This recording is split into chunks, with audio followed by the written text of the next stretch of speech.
Diretoria Executiva da Área da Saúde foi criada em 2017, com o objetivo principal de coordenação, integração e consolidação das políticas de saúde e ações estratégicas do Complexo Médico Hospitalar da Unicamp.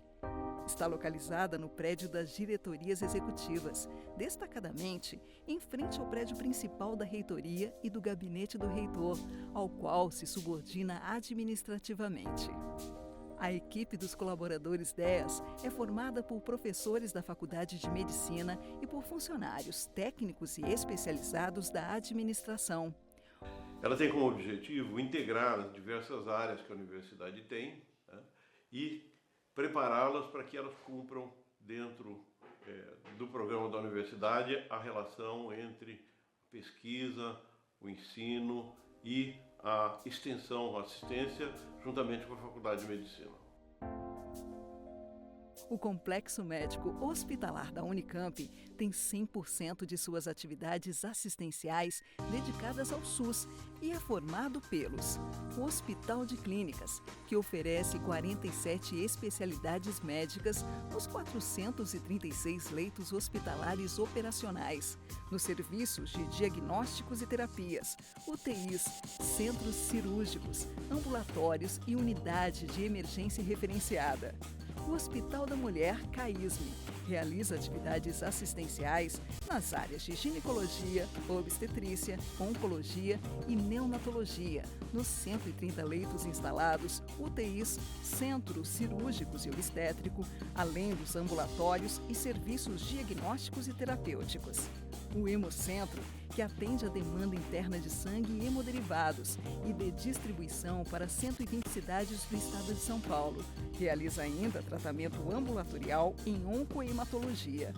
O Gastrocentro, que presta assistência médica ambulatorial em gastroenterologia e hepatologia de qualidade, realizadas nos diversos ambulatórios, laboratórios e serviços que possui. O SECOM, Centro de Saúde da Comunidade, é a unidade interna responsável pelo planejamento e execução das ações de promoção, prevenção, assistência e reabilitação da saúde para a comunidade da Unicamp. Conseguir integrar essas unidades, que são múltiplas, nós temos aqui o Hospital de Clínicas, o Hospital da Mulher, nós temos o Gastrocentro, o Hemocentro, temos algumas unidades ligadas à Faculdade de Medicina e mais 2 hospitais fora do nosso campus, 7 ambulatórios médicos de especialidades. Conseguindo integrá-los, fazer com que a gestão seja similar e abrangente sobre todos, compras sejam realizadas em conjunto e todas alinhadas dentro do mesmo programa estratégico, significa que nós tivemos sucesso. Atualmente, estão sob a gestão administrativa, financeira, operacional e assistencial da Unicamp os seguintes equipamentos de saúde da Secretaria de Saúde do Estado de São Paulo. O Hospital Estadual de Sumaré, com seus 255 leitos hospitalares, UTIs, unidade de urgência e emergência, centros cirúrgicos e obstétrico e serviços especializados de diagnósticos, terapêuticos e ambulatoriais. O Hospital Regional de Piracicaba, que possui instalados 84 leitos hospitalares, 20 leitos-dia, centros cirúrgicos e serviços especializados e ambulatoriais. Integram ainda esse conjunto de equipamentos os seguintes ambulatórios médicos de especialidades: AMES, AME de Amparo, AME de Limeira, AME de Mogi Guaçu, AME de Piracicaba, AME de Rio Claro, AME de Santa Bárbara do Oeste e o AME de São João da Boa Vista. Esta é a DEAS, que junto com seus parceiros trabalha pela saúde da população paulista e pelo SUS, cada vez mais forte.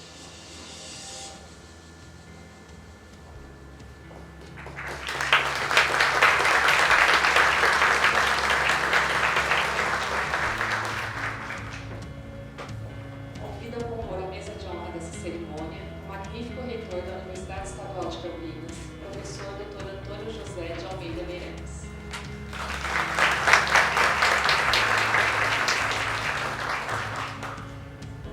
Coordenadora-geral da Unicamp, professora doutora Maria Luísa Moretti.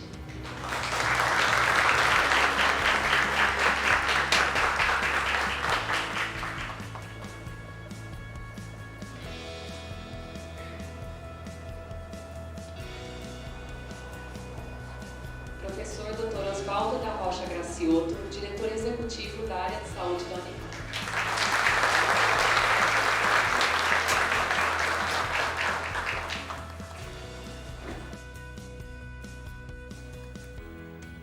Bom dia a todos e todas.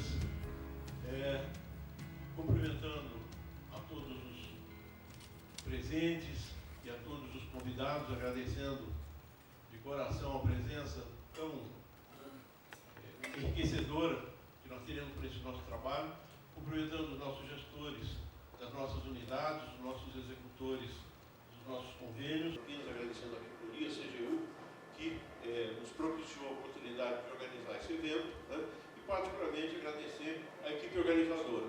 Quem cuidou de toda essa organização que a gente está vendo aqui foram os colegas, servidores da Unicamp que trabalham junto a DEAS, né? E a eles que a gente deve agradecer todo o sucesso que a gente está vendo, que a gente vai obter aqui. Muito obrigado e tenhamos um ótimo trabalho.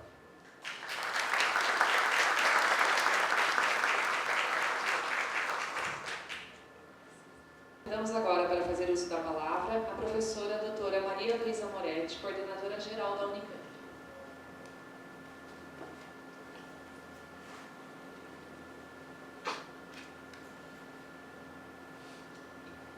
Bom dia a todas, bom dia a todos aqui presentes. Eu quero iniciar aqui a minha fala cumprimentando as pessoas aqui presentes, iniciando pela mesa, pelo professor Antônio José de Almeida Meireles, que é o magnífico reitor dessa universidade, dessa gestão de 21 até 25, e o professor Dr. Oswaldo da Rocha Gracioto, que é o nosso diretor executivo da diretoria executiva da área de saúde da Unicamp, a DEAS, na pessoa da qual eu cumprimento a todos, professor da DEAS, que ajudaram na organização desse evento. Estendo também meus cumprimentos aqui aos colegas das áreas hospitalares aqui presentes. Bom, aproveito para finalizar aqui, desejando a todos muita sorte, um excelente dia, um excelente desfrutar de uma excelente convivência entre vocês, muito frutífera, e deixando a CGU sempre à disposição de vocês para o que for sempre necessário. Muito obrigada a todos e um monte de beijo.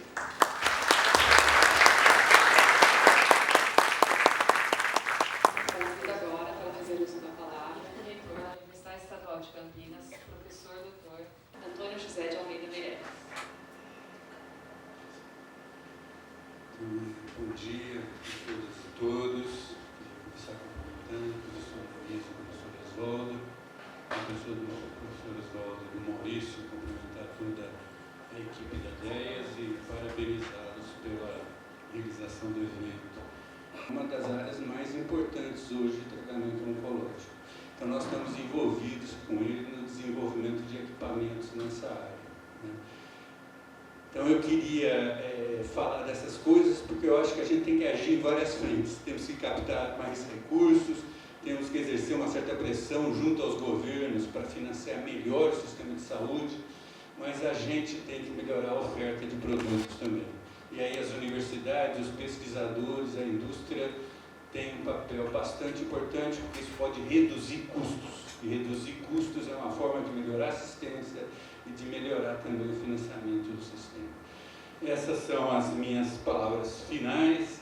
Desejo a vocês um excelente evento, que tragam muitas ideias, porque no curto prazo o que a gente precisa é de mais recursos mesmo, e vocês podem nos ajudar a pensar.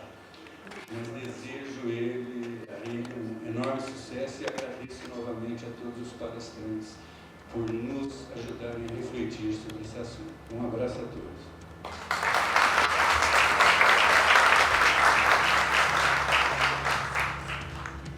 Para a mesa de abertura deste evento, agradecendo as autoridades participantes, convidando o professor Gracioto a permanecer no palco para mediar a nossa mesa e os demais a ocupar esses lugares na plateia.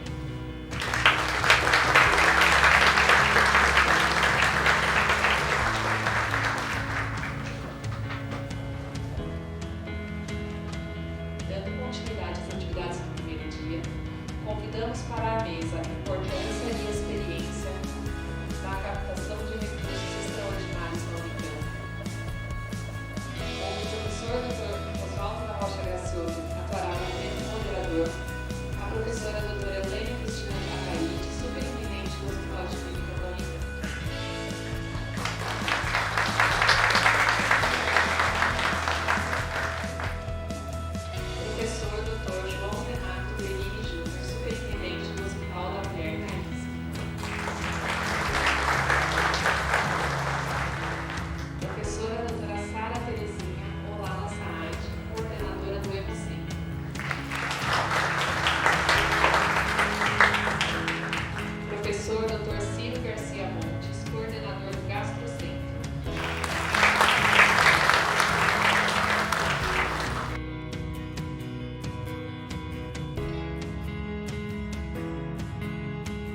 professor Dr. Abrício Beato Crespo, diretor do IU.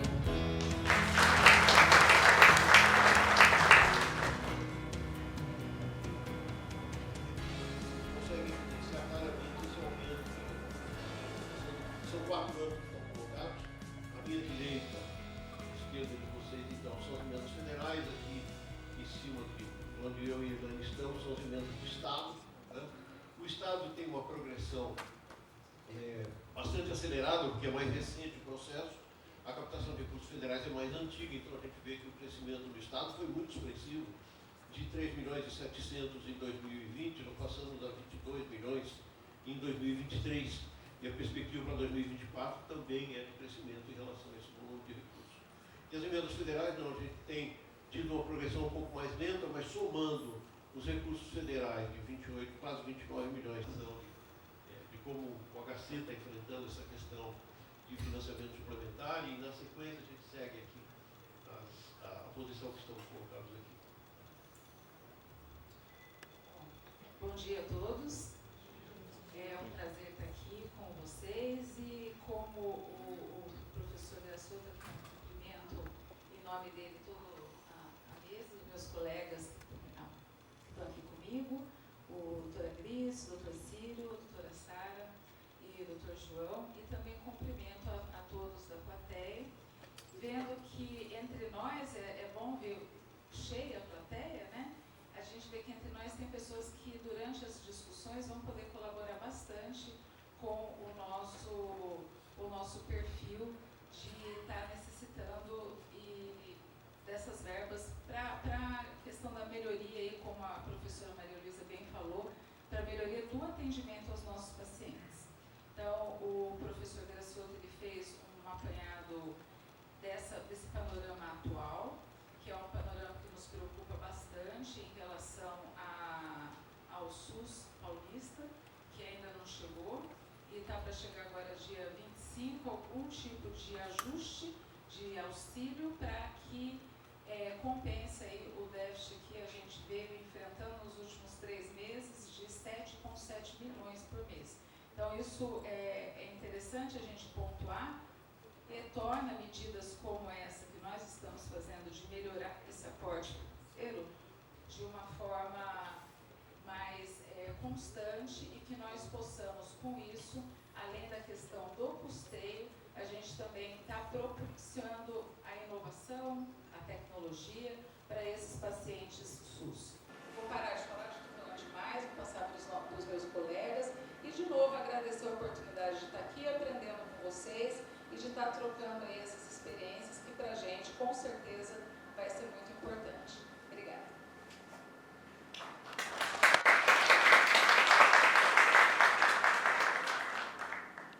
Bom dia a todos e todas presentes, em especial ao professor Fabrício, colegas aqui da mesa, né, professor Ciro, professor Sara, professor Dante, professor Oswaldo, os colegas palestrantes que vão ministrar a palestra da pós, o professor Coy, diretor da Faculdade de Medicina, a professora Maria Luísa, coordenadora geral da Universidade. Então, é uma satisfação enorme poder participar desse evento, né, falar um pouco da experiência da nossa unidade aqui nessa questão da captação, que realmente se tornou algo estratégico, né, para a nossa área de saúde, né, para a nossa universidade e para manter o bom funcionamento aqui das nossas unidades de saúde. Né.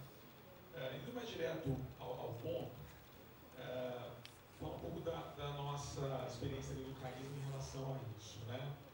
Então, nos últimos anos, né, dentro nós percebemos que essa questão de trazer recursos externos é fundamental.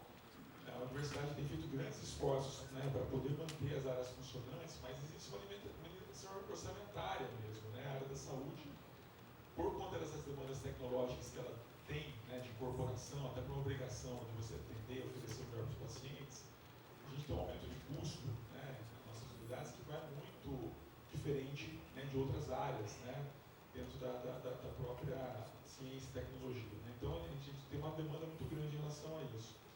E nós percebemos que nós temos que trabalhar em parceria. Acho que a universidade tem feito o que ela pode, né, investido, tentado auxiliar muito, mas assim, isso às vezes não é suficiente. Né. E nesses estudos, nessas nossas procuras, nós entendemos que realmente essa questão das emendas parlamentares é uma demanda que a própria isso foi discutido, foi aprovado. Os parlamentares eles têm essa questão de metade do valor que eles têm de emendas, eles são impositivos para a área da saúde. Então eles têm que investir, eles procuram mesmo locais para fazer esse investimento, né? Então, eu acho que resumidamente, né, falando de maneira bem objetiva, tem sido essa a nossa experiência dentro da nossa unidade. Nós estamos totalmente abertos a discutir, né, e pegar todas as sugestões dos outros colegas também, da Unicamp como um todo, e também de ajudar a introduzir o nosso modelo para quem achar interessante, né? Então, uma forma bem objetiva serão essas minhas colocações. Muito obrigado.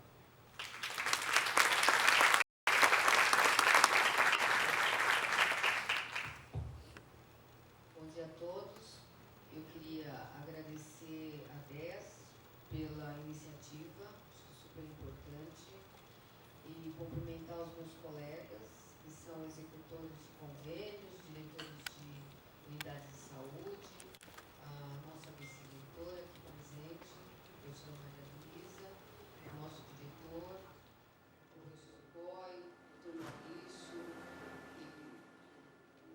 o professor Oswaldo, né, que são da DES, e meus colegas aqui na mesa. Os parlamentares e nossos queridos assessores aqui da área de finanças, compras, etc., que nos ajudam a gastar os recursos que chegam aqui, que não é fácil, nós temos vários problemas. Então, o Hemocentro é um pouco diferente das outras unidades daqui, porque nasceu num desenho do governo federal, um desenho feito baseado no sistema de saúde do sangue francês, na década de 70, e a sua implantação aconteceu depois, nos anos 80, em função da epidemia da AIDS. E foi um sucesso a implantação do sistema, visto que hoje nós temos transmissão de doenças infecciosas compatível com qualquer país do hemisfério norte. Isso não era assim antes da implantação dos hemocentros. Os hemocentros nasceram ligados às universidades por um motivo muito simples. O aporte nosso do Secretaria de Saúde, que é zero, mas o financiamento atual do SUS, o Hemocentro não consegue se manter. E nós somos um sistema bastante enxuto, bastante eficiente. Então, era isso que eu gostaria de colocar e agradecer a oportunidade. Obrigada. Bom dia a todos. Também agradecer a organização, dar os parabéns para a DES pela organização, professor Oswaldo, agradecer a presença da vice-doutora, da professora Maria Luísa, professor Coy, os colegas aqui da mesa, dizer que o gastrocentro também tem uma particularidade em relação ao CAISM e o HC, é um centro de diagnóstico das doenças do aparelho digestivo, e ele nasceu como um braço do HC, do Hospital de Clínicas. Eu costumo brincar que o HC é a mãe do gastrocentro. Tudo que a gente precisa lá, normalmente, o primeiro local onde a gente recorre é o HC. Mas, na verdade, como nos últimos anos, nas últimas décadas, o gastrocentro, ele como uma unidade, ele vem tendo uma participação. Nós começamos nos últimos anos entrar nessa área de emendas, de recursos, e agora o que eu posso dizer é que nós precisamos dessa continuidade. Eu quero ver entre hoje e amanhã se tem uma forma da gente conseguir isso, certo? Terminando as minhas palavras aqui, porque está bem no final, um agradecimento a todos aí. Bom dia a todos, muito bom recebê-los aqui no IAU. A mesa já foi exaustivamente cumprimentada, então, em nome do professor Oswaldo, da professora Maria Luísa, nossa vice-reitora, cumprimento seguinte, eu vou falar brevemente como foi vou mostrar um case de captação, que é esse instituto que está aqui. Vejam bem, esses números mostrados, eles são relativamente recentes, né? Há um histórico prévio de captações, mas ele realmente se tornou expressivo esses anos recentes para cá. E qual foi a nossa experiência aqui? Esse instituto ele foi integralmente construído, 100% construído com captações. Aqui não houve investimento da universidade, não houve investimento da prefeitura, nem do Estado e nem da federação. Ele é 100% construído com captações. Eu acho que isso revela realmente que nós temos que nos profissionalizar em relação à captação. Quando nós olhamos as universidades americanas, como Harvard, Stanford, nós passeamos pelo campus, a gente observa que aquilo ali é construído por contribuições. Eu acho que uma universidade tem que olhar para os seus ex-alunos também. Eu sei que a Unicamp tem feito uma iniciativa nessa direção. Grandes empresas nasceram aqui dentro. iFood nasceu aqui dentro, Quinto Andar nasceu aqui dentro. Há uma infinidade de startups que se formam aqui, que se tornam empresas. E não existe entre nós essa tradição do aluno olhar para trás e ver que ele se formou numa universidade pública, gratuita, que ele tem que dar um give back, um payback a isso. Mas por que não faz? Porque nós não criamos essa tradição. Porque nós não mostramos o nosso trabalho. Enfim, eu acho que nós teremos aqui um dia longo para isso, e eu vou encerrando por aqui. E agradeço a todos pela presença, e mais uma vez cumprimento o professor Oswaldo, cumprimento o William pela essa iniciativa. Muito obrigado.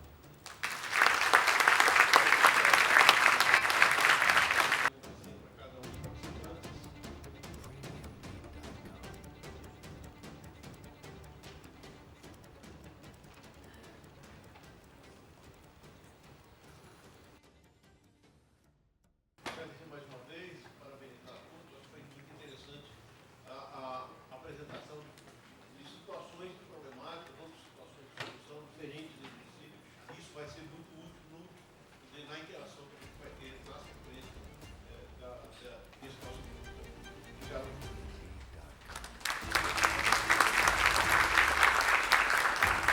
Nosso texto a serviço do Foyer, a gente retorna às 10h50.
Apresentamos aqueles que são beneficiados pelo ingresso de recursos suplementares, e agora nós vamos ver a experiência de quem conhece os mecanismos para buscar esses recursos, quais são esses mecanismos, conselhos que possam ser colocados e nos ajudar a fazer uma visão também de como nós somos vistos, né, quando apresentamos as nossas demandas. A Ana Paula Kannenberg vai ser a nossa primeira palestrante. Ana Paula, muito obrigado. Agradecimento meu, agradecimento da universidade pela sua presença e uma boa apresentação. Bom dia, bom dia.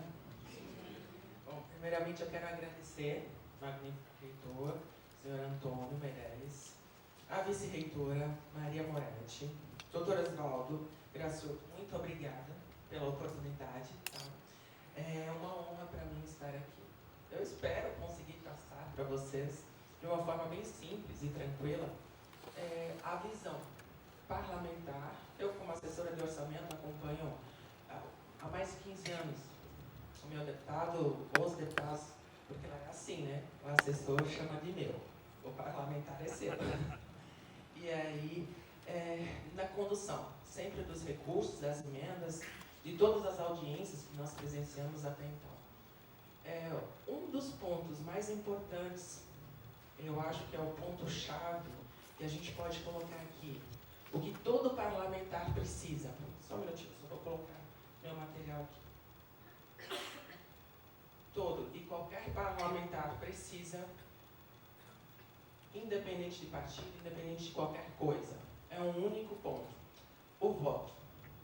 Então, sempre que vocês forem solicitar recursos federais ou estaduais, vocês têm que botar isso como um dos pontos principais, analisar por essa perspectiva. Ele precisa do voto, justamente porque lá na frente vai ter uma nova eleição, então tudo que é solicitado a ele tem que dar algum tipo de retorno nesse sentido, alguma visibilidade. A maioria deles é assim, né? Tudo depende da área que eles atuam também. Então, quando vocês forem conversar com os parlamentares também, vocês têm que ter esse preparo, ter o conhecimento de qual é a profissão de origem deles. Alguns já são da área da saúde, então eles já têm uma inclinação a atender da melhor forma, porque já conhecem a necessidade e já conhecem todos os desafios, né, que a área que tem dentro dessa área. Mas outros não. Os outros parlamentares muitas vezes desconhecem o que pode ser feito, o que é feito com o recurso federal, com o recurso dele dentro das instituições. Então isso, quando vocês forem até eles, conversarem com eles, vocês precisam apresentar de uma forma clara. Levar o projeto, sim, e não é tão importante. O importante é ele saber que se ele mandar para vocês R$500 ou R$500.000, vocês conseguem fazer X exames ou cirurgias. Quantas pessoas vocês atendem com esse valor? Com R$1 milhão? De onde essas pessoas vão sair? Onde estão as filas de espera no atendimento? Como? Vocês têm que entender isso. Eles são leigos, a maioria deles. Então vocês têm que saber colocar isso também. Um ponto, também mais um dos pontos que é interessante, vocês estudarem. Vocês têm que criar uma estratégia nesse sentido. Estudarem o parlamentar. Dá uma olhadinha lá nas redes sociais dele, antes de encontrá-lo pessoalmente. Olha o que ele procura, o que ele faz, quais são os pronunciamentos dele. Para vocês chegarem na frente dele e ter aquela quebrar o gelo, entende?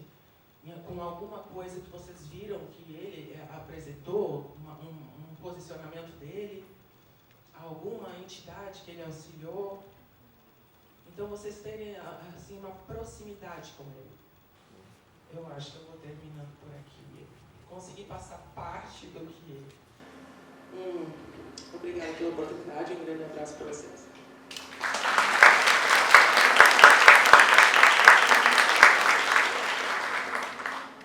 Obrigado, Ana Paula.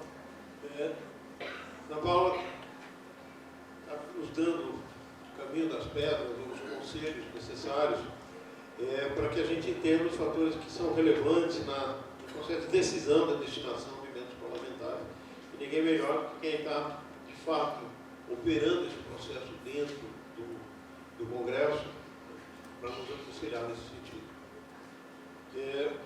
Vou convidar o professor Marcelo Morales. Nós tivemos um tempinho de conversar um pouquinho antes de começar e fiquei encantado pelo pouco que nós conversamos sobre a questão que ele tem trabalhado, estudado dentro da genética, e dentro da questão gênica dentro da genética.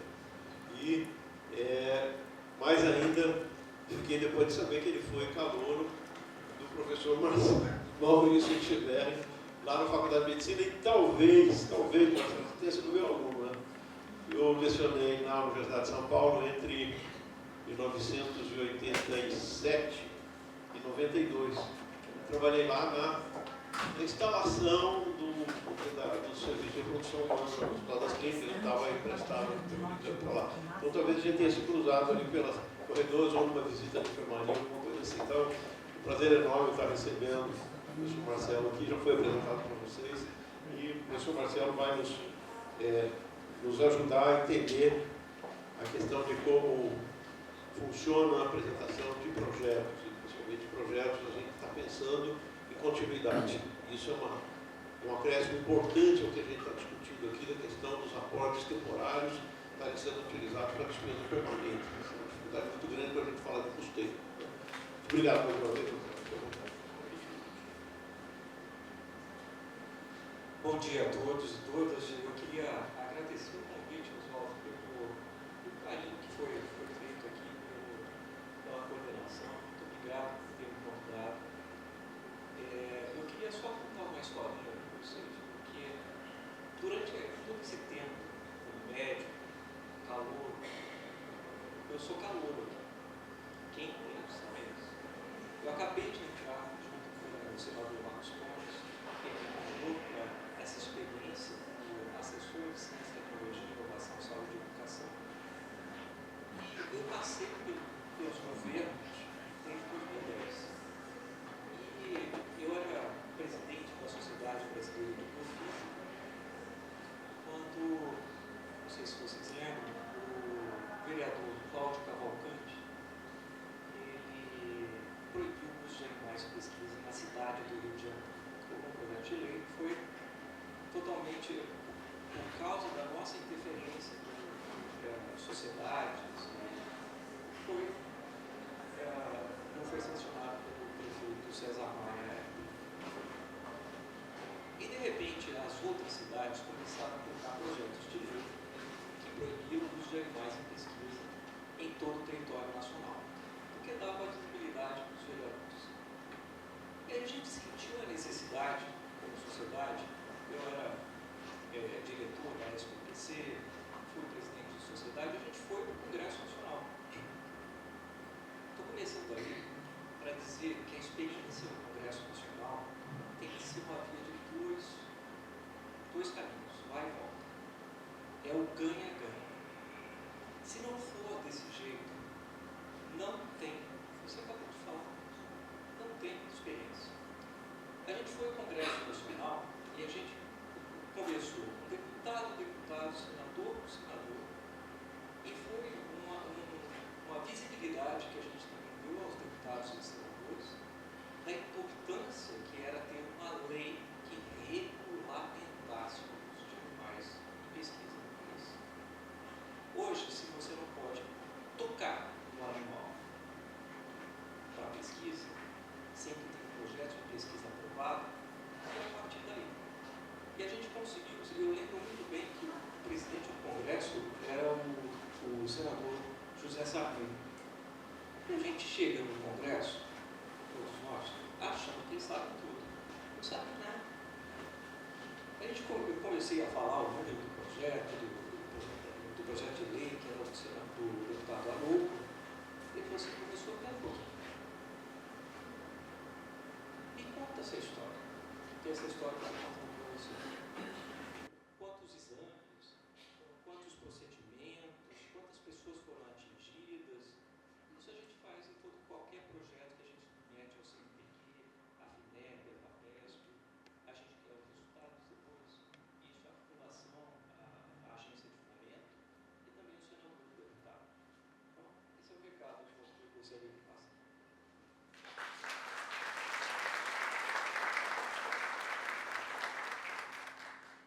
Obrigado, Marcelo.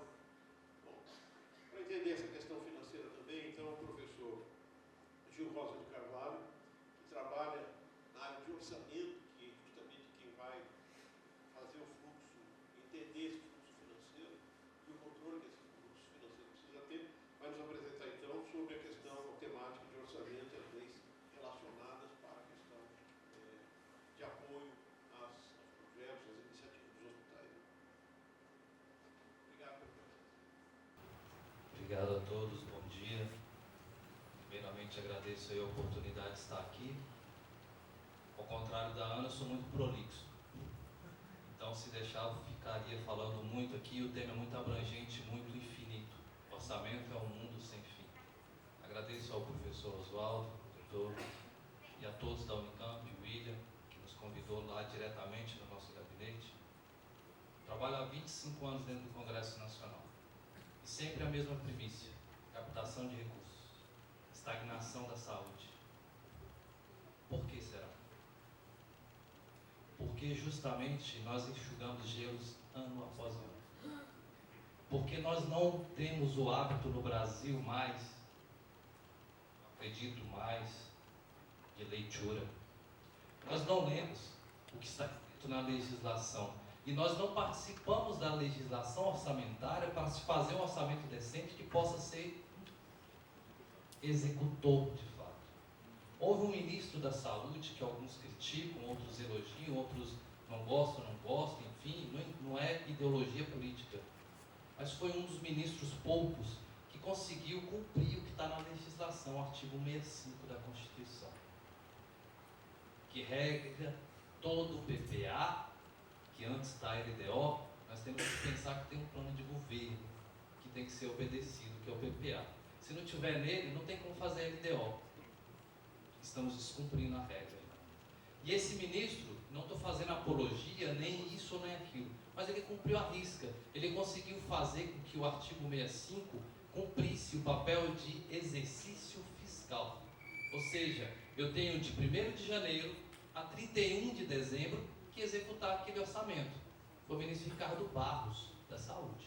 Ele conseguiu pagar 90 e tantos % do seu orçamento da saúde. Foi ímpar, foi único. Depois virou esses restos a pagar que nós estamos aí.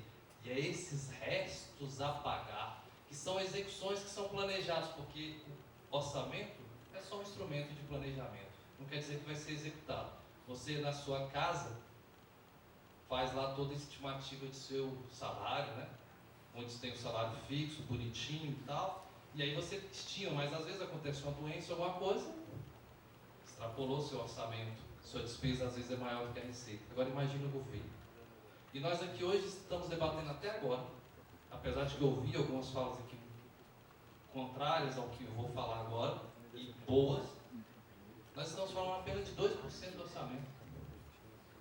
Emendas parlamentares. E cadê o resto? Onde está o resto? Isso é que a captação de recursos tem que atentar-se para isso. O Moraes falou um pouco sobre isso também. E outros aqui também. Nós não podemos só dar a premissa, porque a emenda constitucional 86 colocou que 50% das emendas devem ser para a saúde. Aí o governo estacionou. E o orçamento de vocês e nosso está estagnado por isso. Porque hoje todo parlamentar tem que colocar 50%.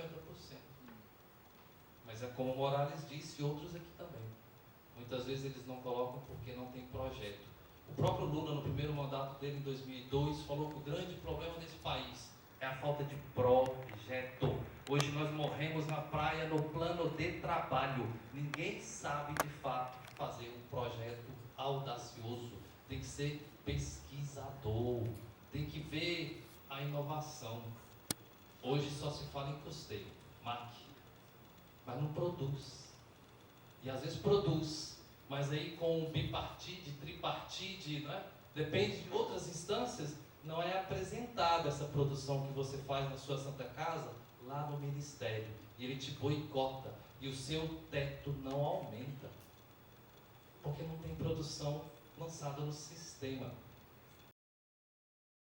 Que nós temos que mudar, inclusive, essa regra. Por que o Acre tem menos municípios, menos parlamentares, tem o mesmo tanto de São Paulo, que é maior? Só colocar um adendo aqui, rapidamente. Outra pessoa fundamental que vocês devem procurar, o relator setorial, o relator da saúde. Um dos ímpares até hoje na saúde, independente de todos que já passaram, foi o senador Marcelo Castro, que inclusive foi ministro da saúde e sentiu na pele o que é ser ministro da saúde desse país. Com o maior orçamento da República, ele chegou a ser relator setorial, e onde ele deslanchou o orçamento para todos. Porque a emenda de um relator é muito maior, e muito maior do que a emenda. E de bancada, inclusive. Agradecer.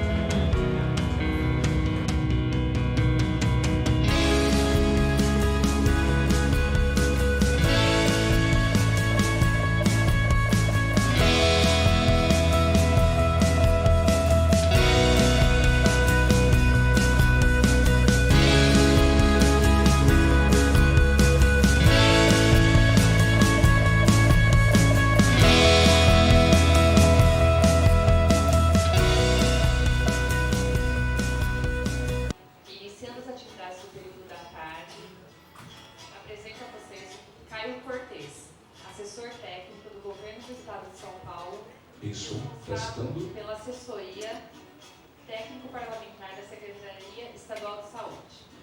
Ele canta e compõe e participa de festivais pelo Brasil. Tristinho, mas se não passará. Estava sozinho. Eu sou ligado em paulistano, um vilão de filme mexicano. Tava mais louco pra dar em rock que um palhaço do circo Vostok. Mas ontem eu recebi um telegrama. Era você de Aracaju, do Alabama, dizendo, nego, sinta-se feliz. Porque no mundo tem alguém que diz que muito te ama, que tanto te ama, que muito te ama, que tanto te ama. Por isso hoje eu acordei com uma vontade danada de mandar flores ao delegado, de bater na porta do vizinho e desejar bom dia, de beijar o português da padaria. Hoje eu acordei com uma vontade danada de mandar flores ao delegado, de bater na porta do vizinho e desejar bom dia, de beijar o português da padaria. Mama, oh mama. Quero ser seu, quero ser seu, quero ser o seu papá. Mama, oh mama. Quero ser seu, quero ser seu, quero ser o seu papá.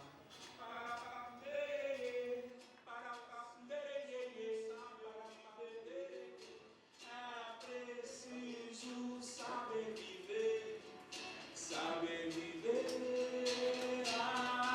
Quero ouvir todo mundo, hein? Depois do almoço, vamos acordar, porque tem muita coisa boa agora à tarde.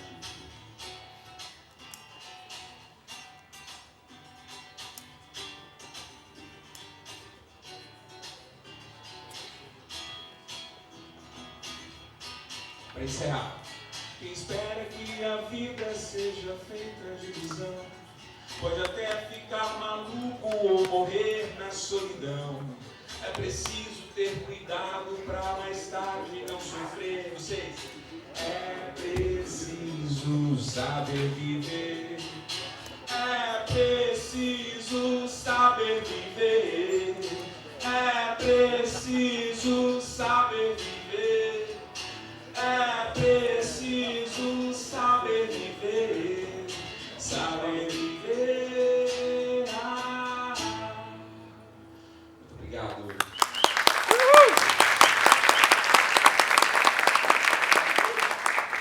Muito obrigado, gente. Estou lá à disposição na assessoria técnica da saúde, tá? Eu não faço concorrência com vocês, porque não faço captação. A gente cuida das demandas da Comissão de Saúde da Lesp, da Comissão de Saúde da Câmara Federal, faz uma interlocução. Quero agradecer imensamente ao meu amigo William. Quem mais, William, que a gente tem que agradecer por esse evento, que vai ser o primeiro de muitos. A gente tem que sonhar grande já, trazer logo o presidente da Câmara Federal no próximo, né?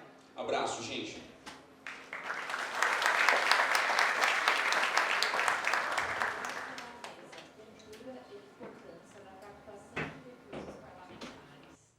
Professor Dr. Maurício Tiberreri, assessor docente da DEAS e professor da Faculdade de Ciências Médicas da Unicamp, que atuará como mediador da Unicamp para esse bloco da tarde.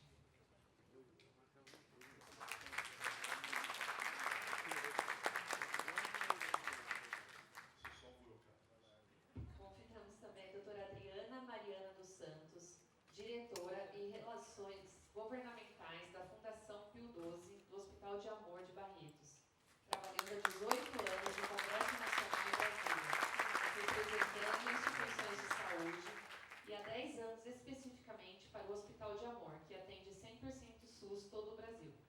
Formada em Direito e Gestão Pública, é advogada com especialização em Direito Penal e Processual Penal e MBA em Economia e Relações Governamentais. Experiência de 18 anos na captação de recursos na área da saúde, escritora e editora do Manual de Captação de Recursos em Saúde da USP, Universidade de São Paulo, no ano de 2023.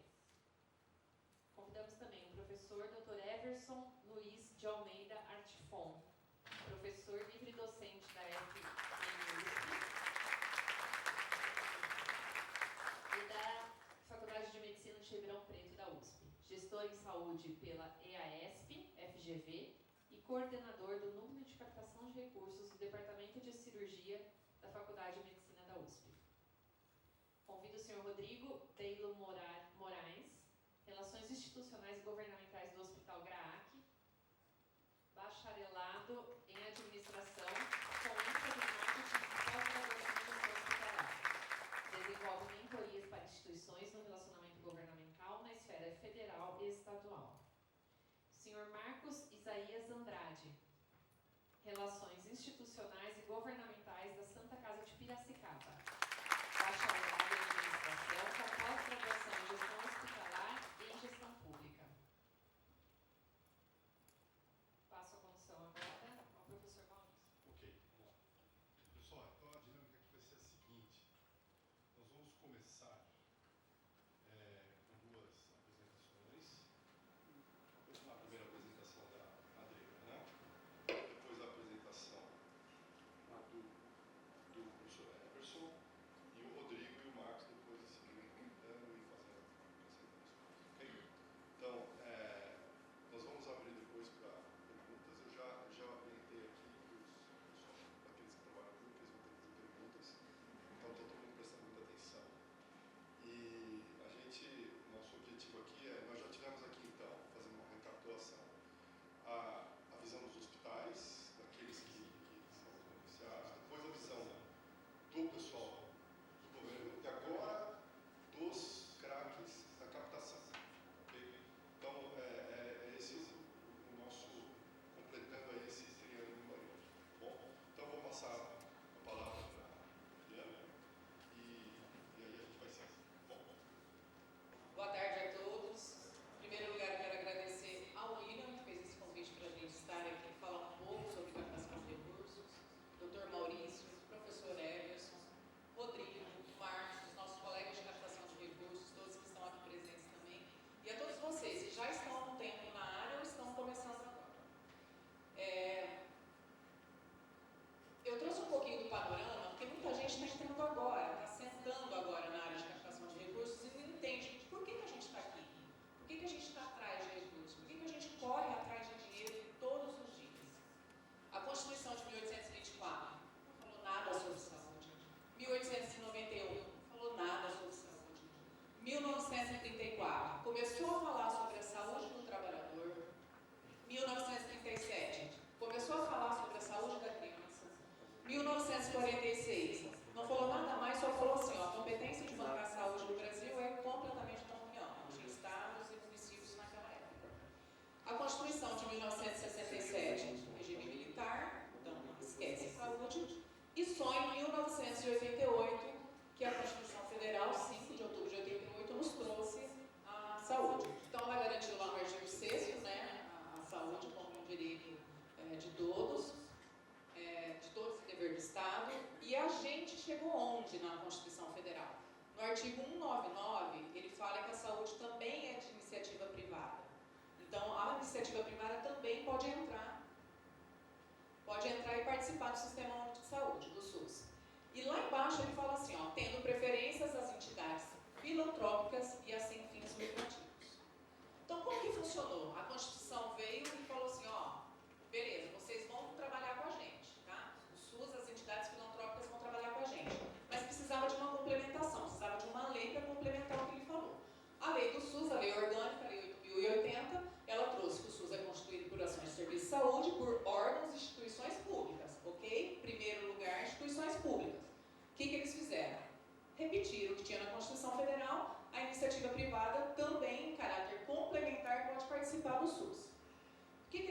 artigo 24. Se a gente não conseguir, se nós, instituições públicas, não conseguirmos atender, vão chamar as outras instituições, o serviço privado, a iniciativa privada, para nos ajudar. A gente não vai dar conta de fazer sozinho. E aí, novamente, no artigo 25, ele falou, as filantrópicas e sem fins lucrativos vão ter preferência de participar dentro do Sistema Único de Saúde. A lei trouxe os critérios, os valores, o valor de remuneração, para garantir a efetiva qualidade da execução desses serviços. Ó, você vai vir trabalhar comigo no serviço público, só que você tem que trabalhar direitinho, ok? Fazemos isso? Todos aqui nessa sala.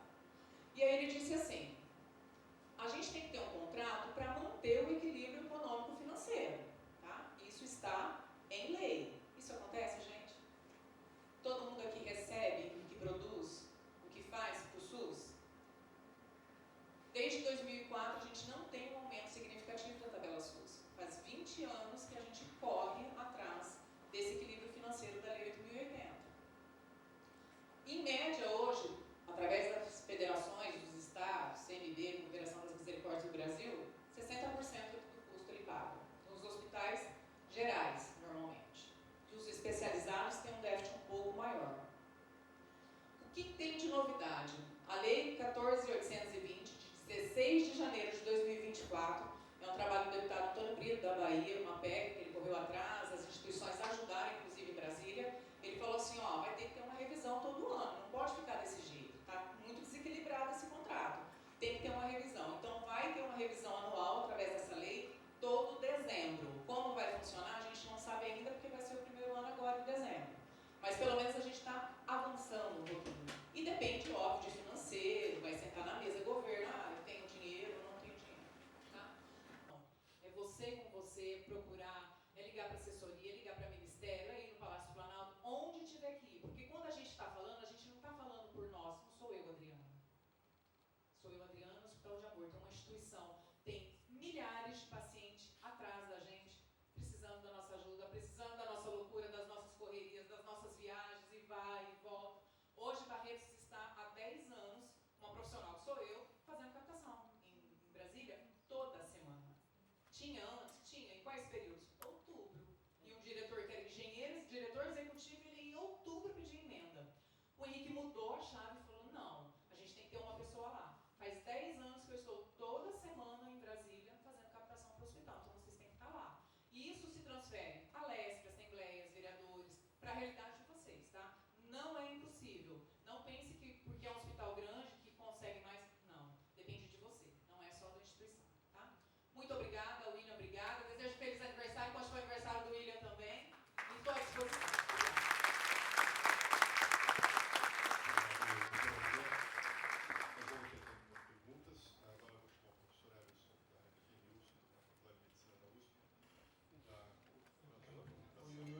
Bom, muito bem. Na verdade, o nosso papel aqui é nós dessensibilizarmos os senhores de que nós temos que valorizar o captador de recursos. Que hoje em dia se chama como, Leila? Relações institucionais. Não pode falar captador, senão fica brava comigo. Chefe é chefe, né? Por causa do seguinte, nós temos que entender que a cultura de captação de recursos, ela tem que ter uma ação multiplicadora.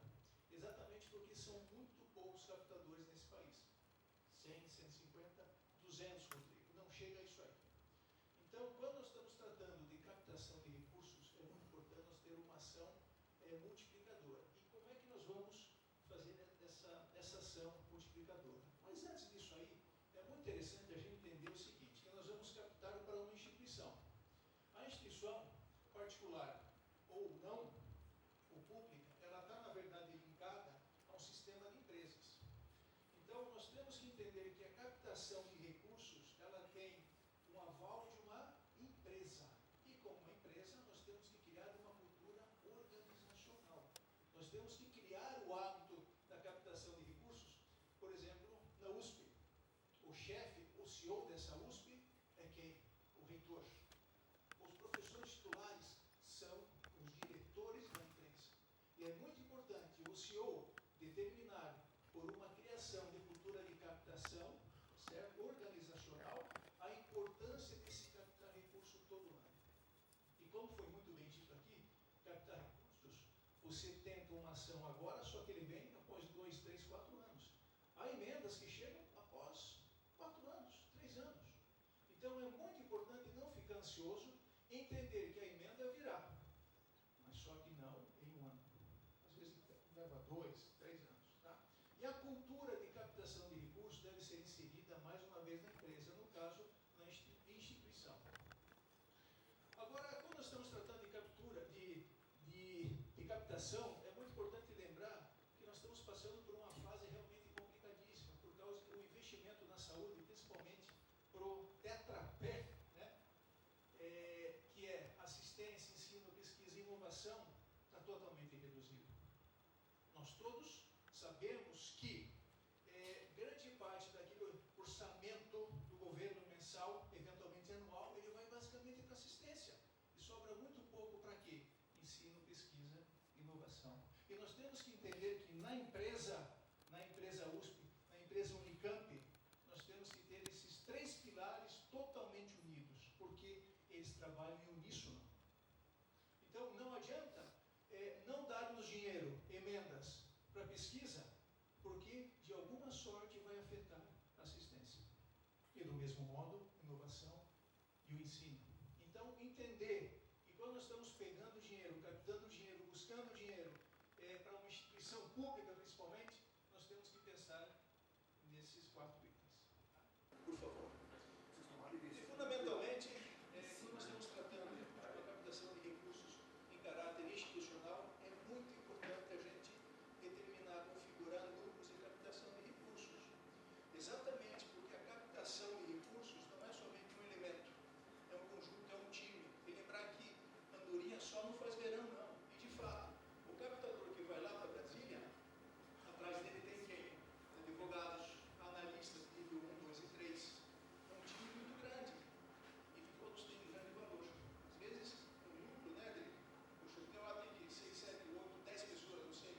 É muita gente para captar recursos. Aquele que acha que é somente o captador, totalmente enganado. Então, você tem que estruturar o grupo. Tá? Então, esse ponto é extremamente importante. A Casa de Piracicaba, na pessoa do Marcos, o Rodrigo Grac, o professor Everson, a doutora Adriana, então, o professor Everson da FMU, a doutora Adriana do Estaldamento. Beleza. Eu vou começar fazendo algumas perguntas, depois se vocês quiserem, vocês e-mail no eu estou numa universidade pública onde esse debate é bem complexo, bem difícil. Falar em captação e empreendedorismo dentro de uma universidade pública como a Unicamp não é uma coisa muito fácil. Eu vi um programa de um curso de medicina privado de São Paulo, que eu consegui ver, e tinha lá uma disciplina inteira sobre administração, e um dos temas é precificação na área da saúde. Imagina só, você, um estudante de medicina, tendo esse tipo de curso, como a disciplina que foi implantada aí na nossa querida FMU. Mas tudo isso depende muito de estrutura. Qual é a estrutura de cada um de vocês na área de captação? A estrutura humana. Quantas pessoas trabalham em captação? Boa tarde a todos. Quero cumprimentar na presença do senhor Maurício, a todos presentes. Agradecer ao irmão William aí pelo convite, pelo evento de extrema importância, debatermos esse tema e poder compartilhar com vocês, com essa plateia excelente. Sou um carinho para todos os conhecidos aqui da captação de recursos, né, relações governamentais, colegas que a gente vê em Brasília, nos corredores da Lesp. Quero dizer que, antes de tudo, os captadores de recursos, eles são persistentes, né? A gente acaba fazendo relação em casa, no trabalho, com o parceiro e por aí vai. Mas não vou me estender muito.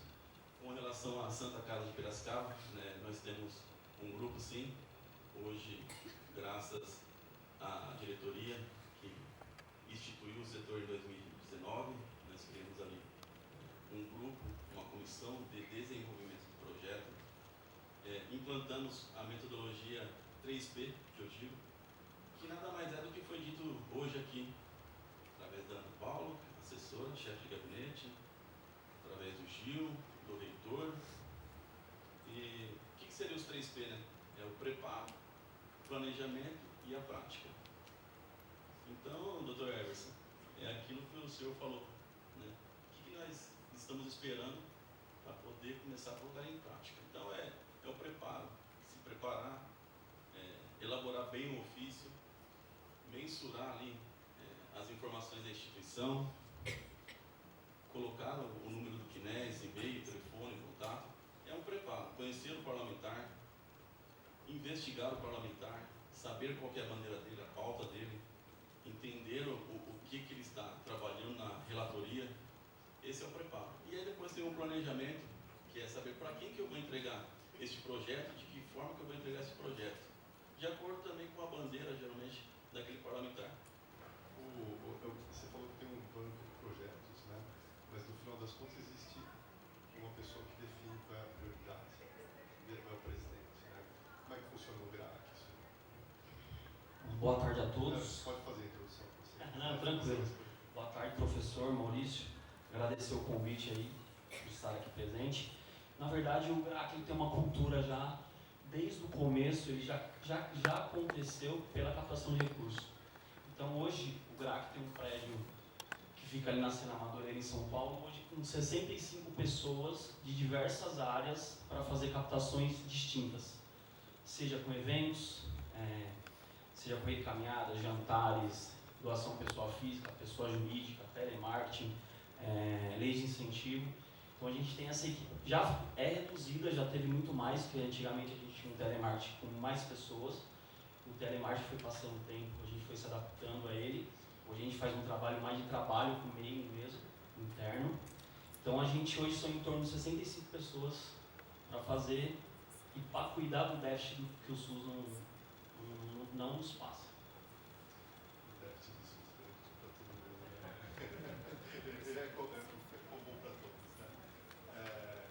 E na USP, como é que está a USP? Leila, quanto estamos lá na USP agora? Acho que tem o NEL, tem lá vocês, quando chegam umas 15 pessoas. Só que são 15 que, puxa vida, vale por 180. Não, só para conseguir 15 pessoas dentro da USP já começa.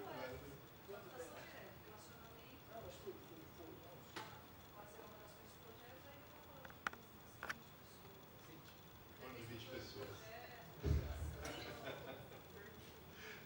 Saber quantos do Hospital do Amor. Vou pedir funcionário, porque vou passar vergonha. Bom, relações governamentais. Sabe aquele livro Éramos 6? Éramos 4, inclusive uma está aqui, que foi embora, gerente da captação lá de Jales, a Maiara. Éramos 4, somos 2. Eu e mais um, que dá todo apoio técnico de tudo que se escrever, me manda lá, somos 2. Aí, sociedade civil, a gente tem aproximadamente 15 funcionários e parcerias corporativas, 6.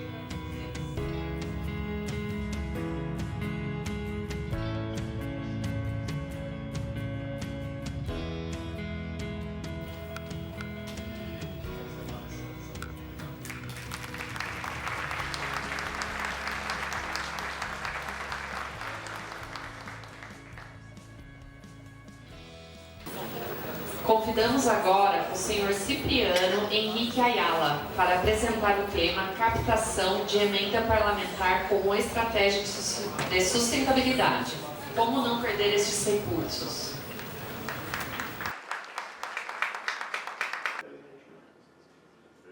Obrigado, professor Maurício. Quero agradecer ao meu grande amigo William também pelo convite. Prazer poder estar aqui com vocês para falar sobre esse tema tão importante. Bom, como vem ilustrado, o tema que nós iremos falar é a respeito ao período pós-captação. Sabemos do grande desafio dos nossos colegas profissionais de relacionamento governamental de conseguir atrair a atenção dos parlamentares para os seus projetos, para as suas instituições e com isso levar recurso para manter a instituição funcionando. É um trabalho árduo, contínuo, que precisa ser mantido de forma recorrente para que haja perenidade anualmente no volume de emendas parlamentares, quiçá volume crescente de captação de emendas, né? Esse volume é muito importante salientar que a disponibilidade do governo tem aumentado ano após ano. A gente viu nos quadros apresentados aqui, brilhantemente pela Adriana, sobre o aumento da quantidade de emendas disponibilizadas. Então, significa realmente mais oportunidades, né? E esse aumento das oportunidades, elas também vão recair sobre um aumento da responsabilidade de quem está recebendo as emendas parlamentares de fazer a boa administração desses recursos. E aí chega um outro momento desafiador. Não perder essas emendas que os nossos colegas suaram, andaram quilômetros, gastaram sol de sapato. Teve até um colega nosso que falou que o sapato dele abriu assim, ó, de tanto que andou. Eu não vou falar quem é, mas ele está aqui entre nós. De tanto que andou lá no Congresso Nacional em busca das emendas. Agradeço. Convido o professor Maurício a entregar uma lembrança restante. Então, dentro da vontade, eu posso agradecer.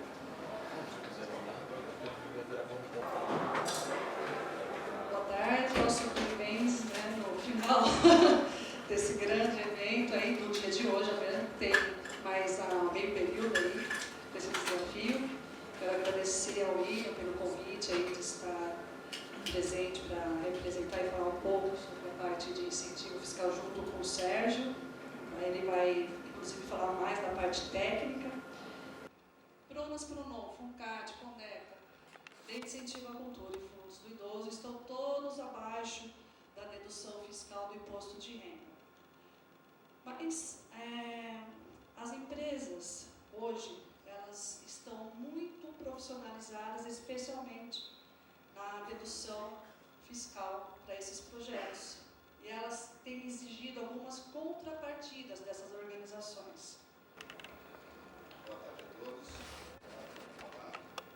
Vamos lá. É só para resumir um pouco também do que ela falou. Tanto nas leis da saúde, que são mais utilizados, como o Pronas, eles já têm toda a sua especificação. Quando a entidade vai colocar seus projetos, vai sair um edital especificando exatamente o que é para ser colocado e o que pode e o que não pode. Pequeno detalhe, além do Pronon e do Pronas, principalmente do Pronon, você tem que entender a contrapartida que a entidade vai dar ao receber aquele equipamento. Não é só receber o equipamento, existe a contrapartida da entidade, ou seja, se eu coloquei que aquele equipamento vai ser utilizado por 3 anos, a parte de pessoal, de medicamentos, não pode ser cobrada do SUS, ela tem que ser a contrapartida da entidade. Após esse período, aí é livre, vai ser trabalhado sim, junto com o SUS, tá? Então, são pequenos detalhes. E um detalhe importante também na lei da criança e do idoso, que aí sim ela permite um pouco mais, mas a questão da permissão você tem que tratar juntamente com o fundo municipal ou o fundo estadual. O que é mais recomendado hoje é que as instituições, as entidades, façam parte do conselho, porque aí lá vocês vão determinar em conjunto o que pode e o que não pode ser. Lembrando que só pode ter projetos da lei da saúde se isso já estiver formatado em ata, em conjunto com toda a parte dos fundos, tá? Se não tiver, mesmo tendo certificado de captação, depois vai ter um problema muito grande com a liberação dessa verba, ok?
Pascoal Marracini. O nome da palestra: a importância do relacionamento governamental nas áreas de ciência e tecnologia em saúde. Seja bem-vindo, Dr. Pascoal. Bom dia a todos.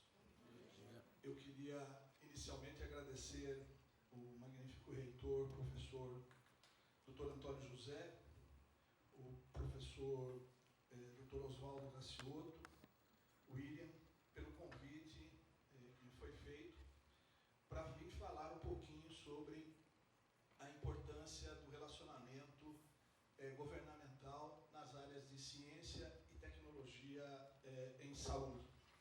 É um tema que realmente ontem se falou muito em relação a custeio, da necessidade do custeio para as nossas entidades, principalmente eu que atuo numa entidade filantrópica.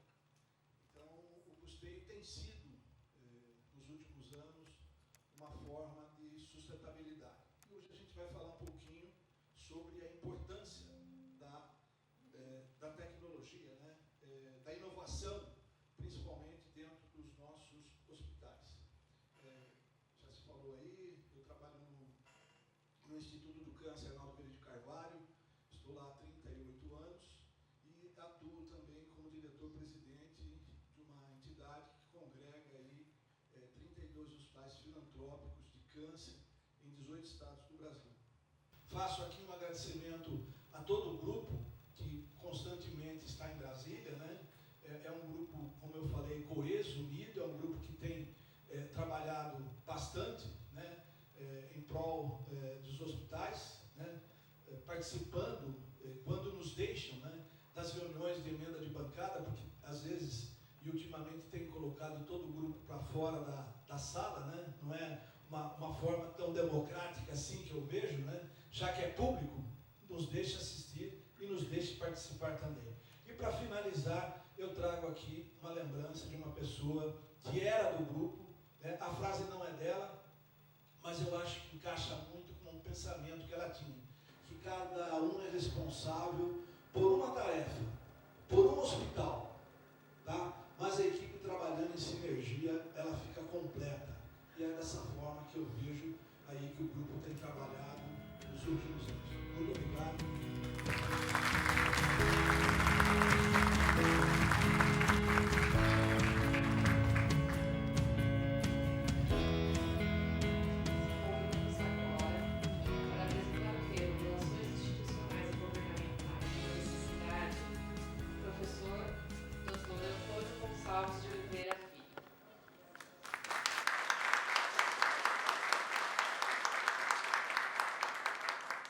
Bom dia a todos.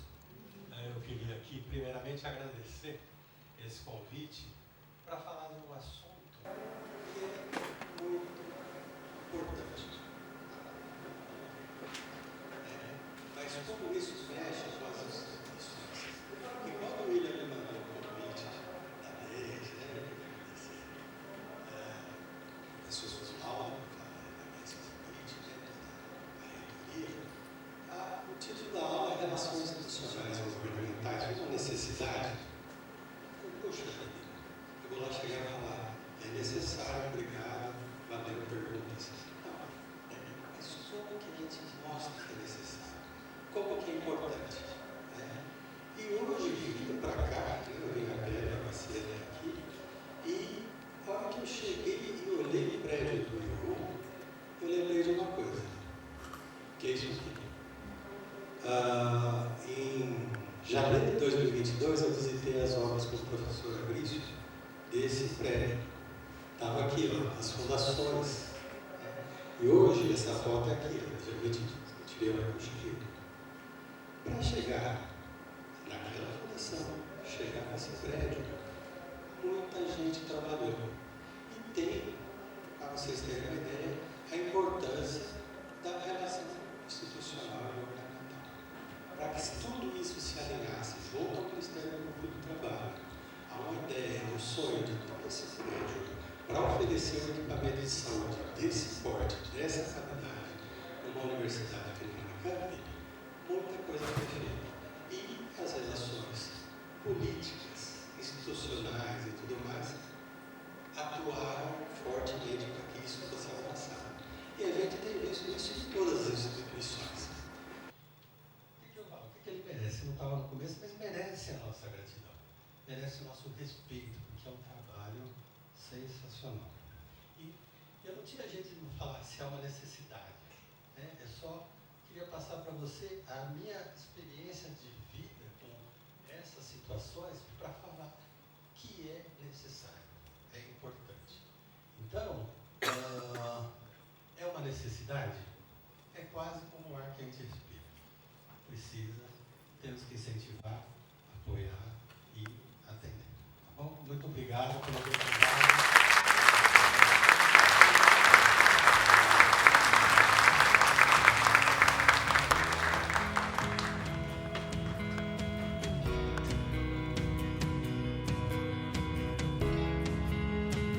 Voltamos todos para agora para o coffee break. Retornamos em 15 minutos. 10h45. Olá. Antes de prosseguirmos com as próximas mesas, gostaria de chamar a doutora Patrícia Paladella. Ela vai pegar um pouco para nós.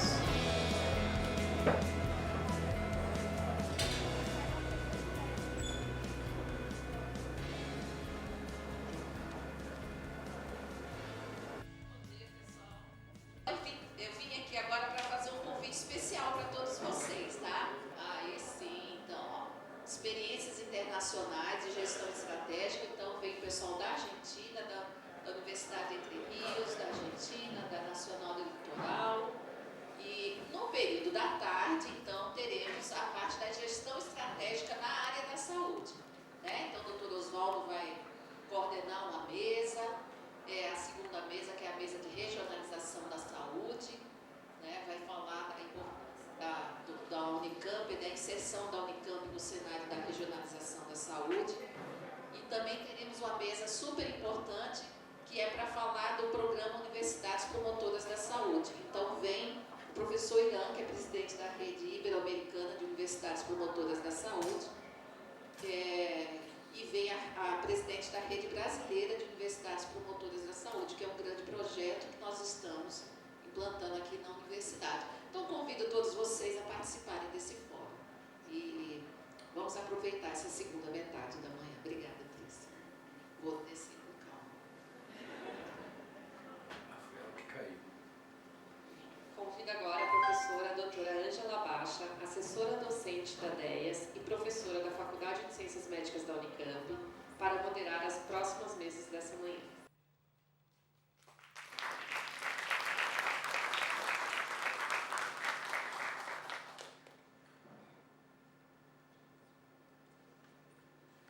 Para compor a mesa, a importância das relações institucionais para o governo do Estado e autarquias, convido os seguintes participantes: Dr. Marcos Rodrigues Penido, Dr. Júnior Dourado.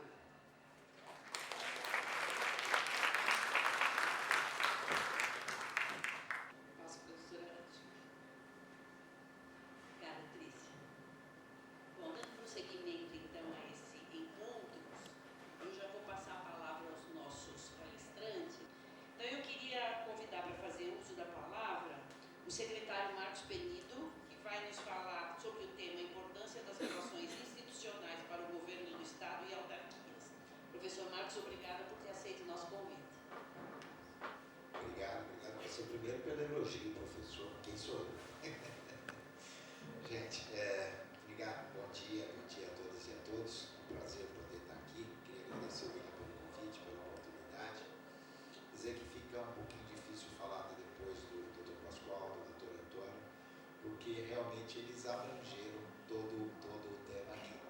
O Dr. Pascoal nos colocou aqui aonde podemos melhorar, como é que nós podemos interagir melhor, conhecer da importância de conhecermos mais o objeto daquilo que estamos intermediando para que a gente possa ser mais efetivo, mais definitivo.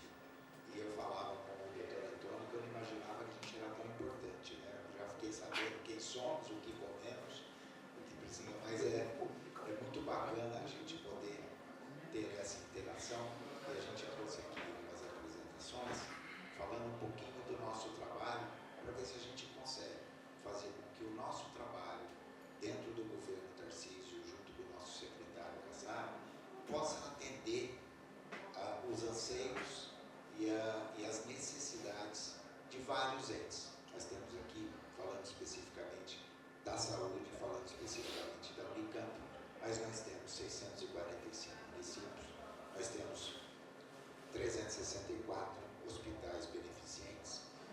precisamos entender como podemos atender e estarmos cada vez mais úteis. Então nós buscamos, dentro dessas políticas, poder atender. A própria tabela SUS paulista foi um trabalho que o nosso secretário Kassab participou junto com o nosso governador, junto com o secretário de Deuses, entendendo aquela tabela que o senhor mostrou, que hoje, quanto mais atende, mais prejuízo tem o hospital. Quanto mais efetivo o hospital, mais financeiramente ele é frágil. Hoje é um contrassenso. E a tabela SUS paulista, para várias intervenções, ela já aplica um recurso maior para justamente cobrir aquele déficit que o senhor mostrou. E são 5 bilhões de reais que o nosso governo está disponibilizando para a tabela SUS paulistas para cobrir esse déficit que está tendo através dos convênios com todas as santas casas, com as entidades filantrópicas. E ali, como o doutor Antônio colocou, doutor Antônio, o nosso papel é de ser aquele facilitador que o senhor colocou. É fazer aquele papel de interagirmos com a PGE, no sentido de ter um processo jurídico, interagir, por exemplo, o Tom Zé entrou em contato comigo, ele tinha uma questão na fazenda, uma questão do ICMS, que ele precisava que fosse liberado. Eu estava até, inclusive, no Rio Grande do Sul, fazendo uma questão junto ao governo do Rio Grande do Sul, e dali mesmo nós conseguimos falar com a fazenda, interagir. No dia seguinte, a equipe da Unicamp estava sendo recebida e resolveu o problema. Então, esse é o nosso papel para que sejamos os facilitadores e aquele canal em que a sociedade, lato sensu, possa se comunicar com o governo e a gente buscar que as necessidades e as premências possam ser atendidas. Tá bom? Júnior, por favor.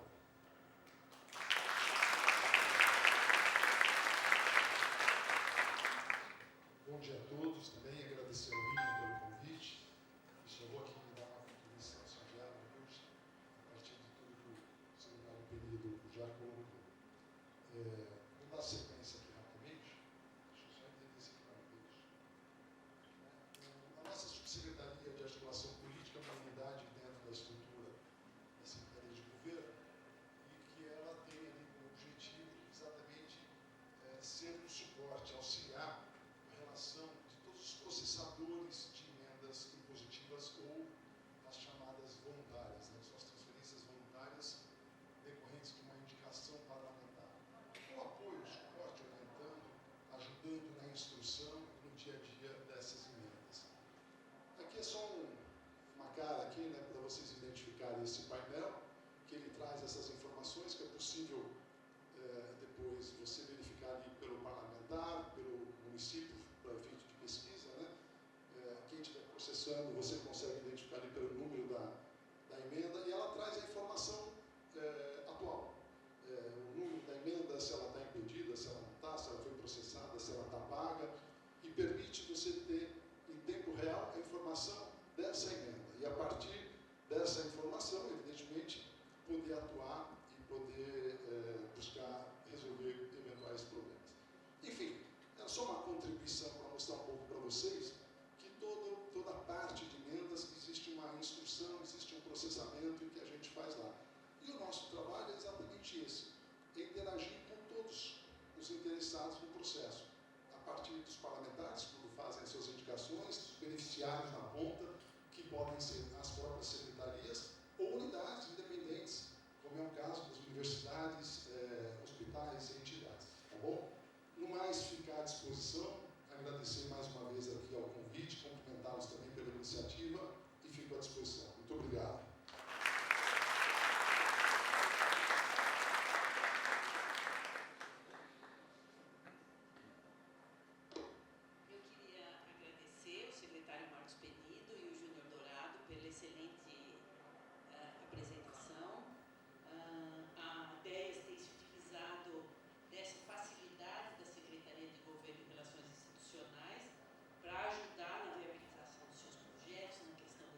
mediada pela professora Ângela, convido os seguintes participantes. Professora Mariana Magon.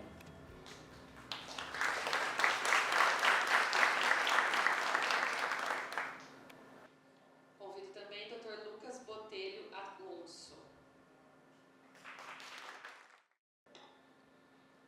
Eu queria inicialmente agradecer a professora Mariana por ter aceitado o nosso convite e já vou imediatamente, considerando o adiantado da hora, passar a palavra para vocês. Bom dia a todos. Agradeço o convite para poder estar aqui hoje, agradeço o William e agradeço a presença de todos vocês.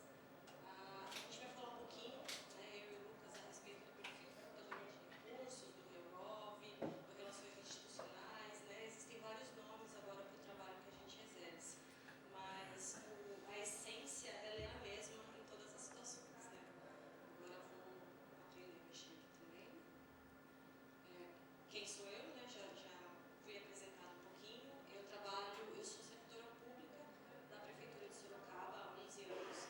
Trabalho com a captação de recursos e a gestão dos convênios lá na Prefeitura desde 2017. E este ano, no início desse ano, comecei a trabalhar como captadora de recursos da Fundação Zerbini, em Cor São Paulo, especificamente aqui na Alesp também. A gente tem a colega Solange, que já faz a captação do INCOR lá em Brasília, e eu venho para fazer esse trabalho com a Alesp para o INCOR. E tenho alguns cursos, também sou autora do Manual de Captação de Recursos em Saúde, junto com a Adriana Mariano, com o professor Everson, que estiveram aqui ontem também. Bom dia a todos. Primeiro quero agradecer em meu nome do Instituto, a toda a Unicamp. Estou muito feliz de estar aqui. Primeiro até por conta do Instituto tem uma parceria que agora vai ser lançada na semana passada junto com o CIPOI para doenças raras. Então é muito legal estar aqui. Agradecer ao Daesna, ao professor Osvaldo, ao William, que é um grande amigo, tem um coração enorme, sempre dá muitas boas dicas. E também agradecer em nome do... Fico muito feliz de estar aqui, principalmente por conta do HC ser um dos poucos centros de referência em doenças raras. A gente que trabalha com esse tema sabe da dificuldade para esse público. Então, um dos poucos centros do Brasil está aqui, também junto com o Gastro Centro. Esse é um pouco do meu perfil. Eu atuo no Instituto há mais ou menos 8 anos, tanto na parte de captação de recursos, mas o Instituto tem um foco muito grande em incidência em políticas públicas, em cenário político, em debate, em alguns focos. Então aqui um pouquinho de mim. E também, além de tudo, eu colaborei também junto com a Mari e com outras pessoas no livro do professor Emerson. Hoje a manhã foi muito rica. Hoje nós tivemos várias experiências sendo apresentadas aqui. Começamos com o professor Pascoal Maracini, do Instituto de Câncer Arnaldo Vieira de Carvalho, que fez uma excelente palestra.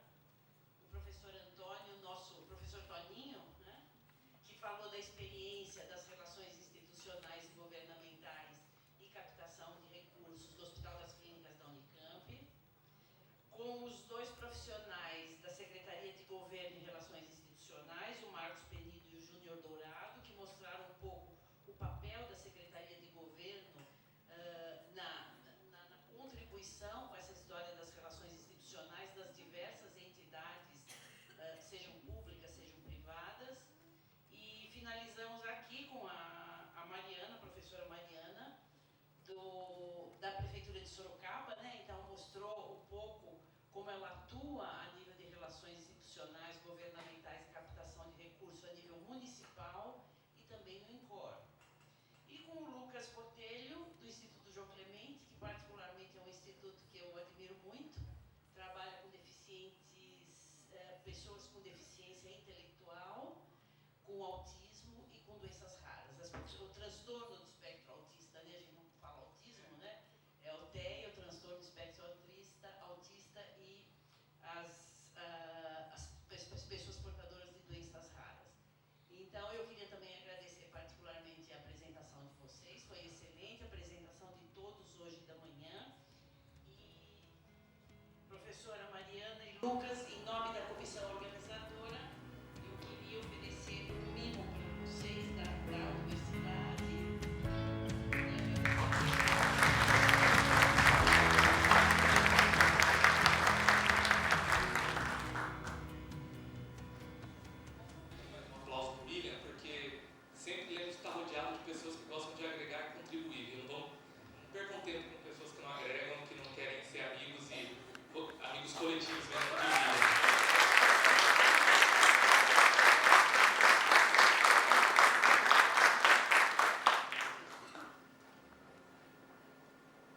Pessoal, é importante também falar da comissão organizadora, né? Do Carducci, que está ali, que também é assessor da DEAS e trabalhou muito para que esse sonho fosse realizado. Do Michel, que foi o cara que fez toda a parte de marketing do evento. Da Márcia, por favor, Márcia, levanta, eu sei que você tem vergonha. Maria José também ajudou muito a gente. A Cristina Trevini, a Cris aqui. O Marcos Leonardo, ali também, que é meu assessor. O professor Maurício Tiberelli também, que apoiou tudo. O doutor Oswaldo Grassoto também, que deu o apertamento para a gente fizesse o evento. E a professora Angela Baixa. E o Edson, cadê o Edson São Paulino? Está lá, o Edson está lá também, o Edson também é nosso. E também as unidades de saúde, o HC, que nos cedeu a nossa mestre de cerimônias, a Trícia, o CAISM, que forneceu o André para a gente, nos cedeu o André para dar a parte de mídia desk,